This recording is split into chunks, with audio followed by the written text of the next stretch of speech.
Mahasiswa miskin berubah menjadi babi buas karena jubah terkutuk, kehilangan kemanusiaannya.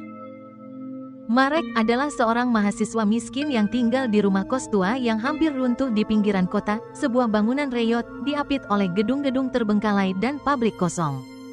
Seolah-olah kota telah melupakannya.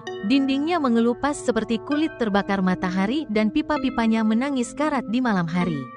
Marek datang ke kota dengan beasiswa, memeluk mimpi belajar sastra dan filsafat, tetapi sekarang hidupnya hanya berputar antara mencuri waktu di perpustakaan dan menyambung hidup dengan roti kedaluarsa. Teman-teman sekelasnya membawa tas mahal dan perangkat canggih, sementara Marek mengenakan sepatu bekas dan kemeja dengan ujung lengan yang robek. Dia berkata pada dirinya sendiri bahwa semua ini hanya sementara. Tapi kota ini tidak pernah berhenti menindihnya. Suatu sore hujan, ketika air dari atap bocor sudah membasahi kasurnya, Marek nekat naik ke loteng untuk mencari selimut. Pemilik kos sebenarnya telah melarang akses ke loteng itu, tetapi Marek ragu kalau pria tua itu bahkan masih peduli dengan bangunan ini. Loteng itu lembab dan bau, penuh perabotan usang, buku berdebu, dan spray kusam yang tergantung seperti hantu terlupakan. Di sudut paling gelap, di bawah tumpukan koran rapuh, Marek menemukan sebuah peti kayu cedar yang diukir dengan simbol-simbol aneh. Kayunya gelap, nyaris hitam, dan dingin seperti es. Di dalamnya, hanya ada satu benda. Jubah hitam yang dilipat rapi dan diikat dengan tali sutra merah. Aromanya aneh, seperti tanah basah, logam tua, dan sesuatu yang jauh lebih tua dari usia rumah itu. Entah kenapa, Marek langsung mengenakannya. Bukan karena dingin, bukan karena keingintahuan, tapi karena sesuatu dalam dirinya, sesuatu yang kuno dan dalam, merasa jubah itu sedang memanggilnya. Begitu jubah itu menyentuh kulitnya, hawa dingin menjalari tulang belakangnya.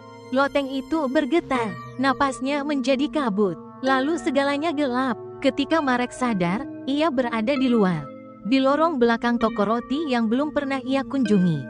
Tangannya hilang, berganti dengan kuku belah yang kasar dan berlumur darah.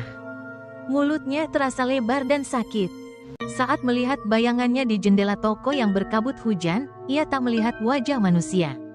Yang tampak adalah seekor makhluk liar, berambut kasar, bermoncong panjang, dan mata yang bersinar merah seperti bara. Kepanikan datang, tapi tertahan oleh sensasi lain, rasa kenyang yang memuaskan, kenikmatan akan lumpur dan bau daging. Ia pulang sebelum fajar, menyembunyikan jubah di bawah kasur dan menggosok tubuhnya hingga lecet di kamar mandi umum. Cermin retak menunjukkan wajahnya kembali seperti biasa, tapi dalam sudut tertentu. Matanya tetap menyala merah, dan di antara giginya, terselip serpihan tulang. Ia mencoba melupakan, meyakinkan diri bahwa itu hanya mimpi buruk, halusinasi akibat kelaparan. Tapi malam berikutnya, jubah itu memanggil lagi, bukan dengan suara, tapi dengan rasa, tarikan di dalam darah. Ia mencoba melawan, namun pada malam ketiga, ia menyerah. Uang sewanya habis, perutnya kosong, ia mengenakan jubah itu, dan dunia kembali menghilang. Kali ini, Marek terbangun di halaman belakang rumah mewah di perbukitan. Moncongnya berlumuran darah, dan di sekelilingnya berserakan perhiasan emas, sepatu kulit mahal, dan dasi sutra robek. Rasa takut tak lagi sebesar sebelumnya. Ada kenikmatan dalam perburuan itu. Dalam seminggu, Marek menjelma menjadi sosok bayangan, berlari di malam hari, menerobos rumah-rumah orang kaya, mencuri cincin dari jari-jari orang tidur, menelan dompet kulit dan botol parfum mahal. Ia menjual barang curian itu di kios gelap untuk uang tunai. Di siang hari, ia makan enak, tersenyum. Tapi senyum itu terlalu lebar, terlalu banyak gigi. Perubahan mulai merembes ke siang hari. Tulang punggungnya membungkuk, jari-jarinya gemetar seperti kuku binatang. Suaranya menjadi serak, nyaris seperti dengusan. Orang-orang menghindarinya di jalan. Dosen-dosennya berhenti memanggil namanya. Ia mulai melupakan kata-kata yang dulu ia cintai. Puisi berubah menjadi gumaman. Namanya sendiri terasa asing. Ketika ia mencoba menghentikan semuanya, jubah itu menolak. Ia kesakitan. Tubuhnya menggigil tanpa henti, pikirannya dibanjiri bayangan lumpur dan daging. Bahkan tanpa ia kenakan, jubah itu mengambil alih.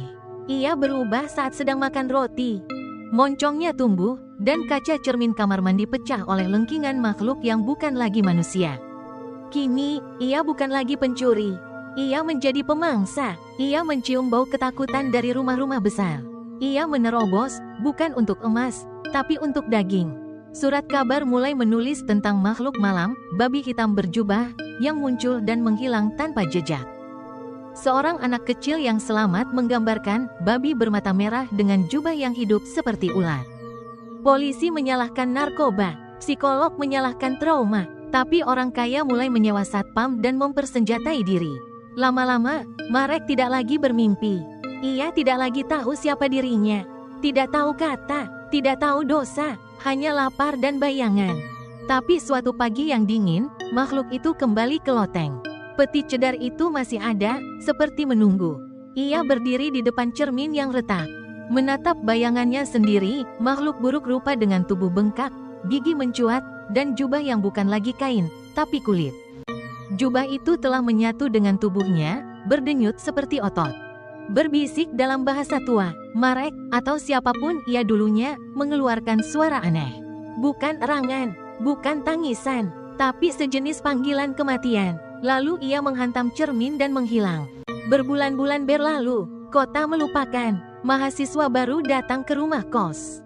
Salah satunya, seorang gadis jurusan sastra dengan luka di bibir dan mata tajam, naik ke loteng karena rasa ingin tahu.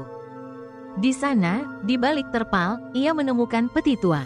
Di dalamnya, terlipat rapi, ada jubah hitam yang diikat dengan sutra merah. Ia mengulurkan tangan, di jalanan kota yang membeku. Anjing-anjing liar mulai melolong, dan dari kejauhan, terdengar bunyi, suara kuku membelah batu, dan kelaparan yang tak akan pernah tertidur.